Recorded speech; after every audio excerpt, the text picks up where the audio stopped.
going to be going downhill travel-wise pretty quickly up in the mountains. And even around Puget Sound later on today, you're going to have increased traffic and you're going to have some rain heavy at times. So it's going to slow down the travel around Puget Sound. But past travel will become really challenging. Just seeing the system begin to move in right now, and you can see it's already developing some snow up and down the Cascades. In fact, seeing that snow already in there, it's Snoqualmie Pass and headed into Stevens right now. So already starting to see the snow fall. It's been dry up there with only a few showers until now, but still at this point they have no restrictions, basically bare pavement. But again, that snow just beginning to fall up in the mountains. And you can see there in Tacoma, looking pretty quiet this morning. In fact, a good portion of that commute has been dry, but that rain's headed in. It is a first alert weather day with the rain in the lowlands and the snow in the mountains headed our way.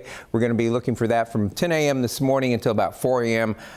Tomorrow morning. And I think if you can get across the pass before noon today, you should probably be able to stay in front of the main push of that storm. But by later today, it's going to be difficult travel with 4 to maybe 8 inches of snow between now and midnight tonight for Snoqualmie Pass, more for the higher passes. And here in the lowlands, we could see heavy rain at times later this afternoon and this evening, along with the increased traffic volume. So expect some congestion out there. Probably no surprise this time of the year. And it covers all of western Washington and all of the Washington Cascades. East side of the Cascades, you might even run into a little bit of spotty freezing rain once you get over the pass if you're headed that way. So for timeline is basically in Puget Sound, increasingly heavy rain after about 3 o'clock this afternoon with that traffic congestion. Snow in the mountains, possibly heavy at time once you get past noontime, and especially late afternoon and this evening. And you could see a little bit of freezing rain spotted around on the east slopes of the Cascades. So be prepared. Once you get out in the flats there in eastern Washington, though, looking for some snow, but only up to about an inch, or maybe just mixed snow and rain around that area. And if you're headed across the passes right now,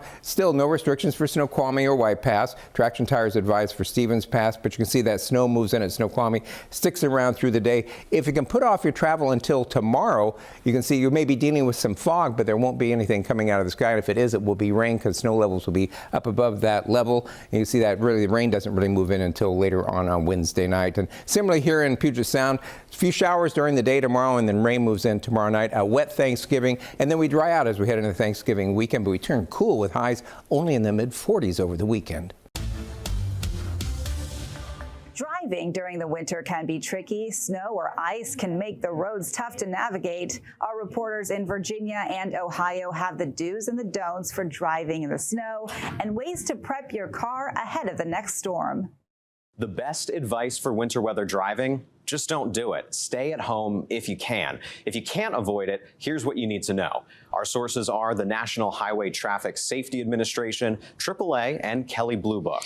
So these are the top 3 things that you should do. First, keep your distance from other cars on the road. Second, never slam on the gas or the brake pedal, and get your car prepared for whatever happens. That means filling up on gas, checking your tire pressure and tread, and always keep an emergency kit handy.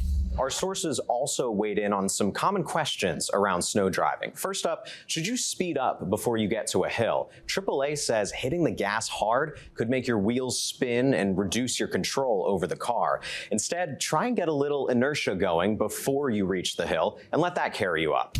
Next, can children's winter coats make your car seat less safe? The NHTSA says that's true.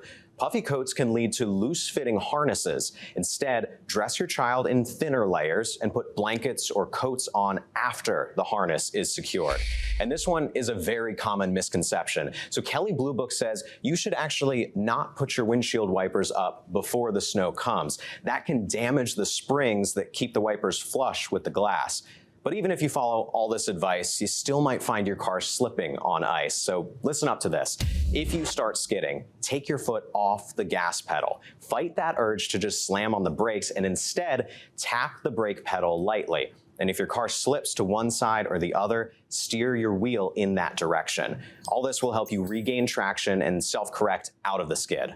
With your Verify, I'm Kyle Johnson. Any extreme weather could have a negative effect on your car. Today I spoke to Luke's Auto, who told me there are a few things that you can do to make sure your car runs smoothly in the cold weather. This is actually showing a weak battery. It should not drop below 10 volts. It's a busy time for auto shops across central Ohio. Luke Walker, owner of Luke's Auto, says check your tires, fluids, and battery before hitting the road. Cold weather and really temperature extremes in either direction can often tend to make something that's on the verge of breaking go ahead and break. This week, they've seen a lot of people for battery issues, noise complaints, and no heat. Sean Knox with Luke's Auto says if you have an electric vehicle, know that the battery might not last in this weather. Especially EV cars, they won't hold a charge nowhere near as long as a normal car. So a lot of the EV customers we have also notice a reduction in how far they can get before they have to charge their car. Knox says it's not a bad idea to wait for your car to heat up before driving it. He says don't turn on your wiper blades until they are defrosted. Then he recommends getting your antifreeze checked. In colder temperatures, if the freeze protection is not right, it could cause overheating issues or actually freeze up and crack the engine block or the radiator. It'd be bad news real quick if it's not correct. And when the cold weather ends, wash your car. All the stuff that gets sprayed on the road is highly corrosive. And with us living in Ohio, we see a lot of rusty cars, which could help out. Just rinse them off, go through the car wash. And Luke's Auto says there are a couple things you can keep in your car, like this emergency safety kit and a brush, just in case you're in an emergency, then you're prepared for it. Reporting in Columbus, Tara Jabor, 10 TV News. The National Weather Service says that car emergency kit should include jumper cables, a first aid kit, charger, a flashlight, flares, snacks, and water. And don't forget items to stay warm, like boots, mittens, hats, and a blanket, as well as a snow shovel. Finally, you want to make sure you keep your gas tank full just in case you're stuck on the road longer than you planned. A ton of videos usually pop up on social media this time of year showing hacks to de-ice your car's windshield or clear the snow. And Aaron Sullivan with our station in Michigan put some of those viral claims to the test to see if they really work. Waking up and scraping ice and snow off your car early in the morning is not an ideal way to start the day. So what if it could be made easier?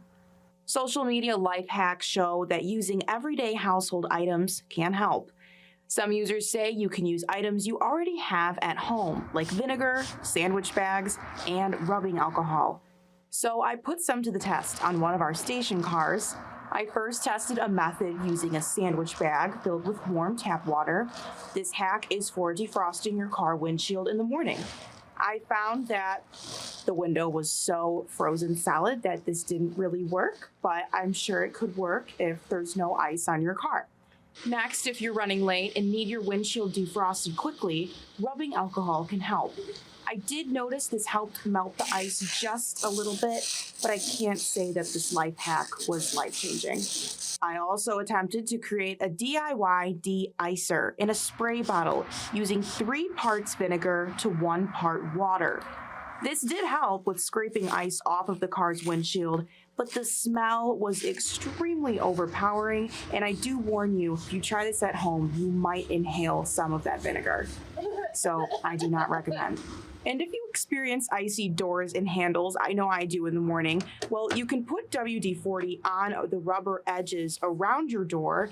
This is going to help prevent your door from freezing shut. And for door handles, hand sanitizer can help de-ice those handles early in the morning when they're frozen shut. And lastly, put your visors down inside your car to trap warm air when defrosting your car towards your windshield. This is going to help quicken the defrosting up.